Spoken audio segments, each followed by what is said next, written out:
Mirai trailer ఏదైతే ఉందో ఆ ట్రైలర్ చూసిన తర్వాత నాకు ఒక అభిప్రాయం కలిగింది, ఒక డౌట్ వచ్చింది. మన హీరోలు, మన డైరెక్టర్లు భారీ బడ్జెట్ సినిమా అని చెప్పేసి 2 సంవత్సరాల పాటు, 3 సంవత్సరాల పాటు, 5 సంవత్సరాల పాటు ఒక సినిమాని తీస్తారు. పేరుకేమో భారీ బడ్జెట్ సినిమా, కానీ ఆ సినిమాలో ఏ మ్యాటర్ ఉండదో, ఆ సినిమాలకి అంత సీన్ ఉండదు.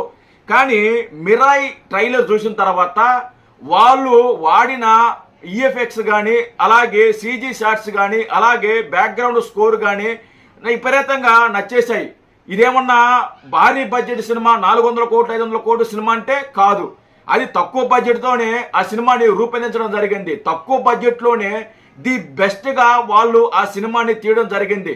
ఆ ట్రైలర్ చూస్తుంటేనే సినిమా ఎలా ఉంటుందో అనే ఒక అభిప్రాయం కలిగింది నిజంగా నాకైతే. ఇలాంటి తక్కువ బడ్జెట్లో ఇలాంటి సినిమాలు మన మిగతా హీరోలు ఎందుకు తీయరు అనే అభిప్రాయాలు నాకు ఎప్పటికప్పుడు కలుగుతూనే ఉన్నాయి. ఇప్పుడు ఈ ట్రైలర్ చూసిన తర్వాత ఆ అనుమానాలు మరింత బలపడాయి.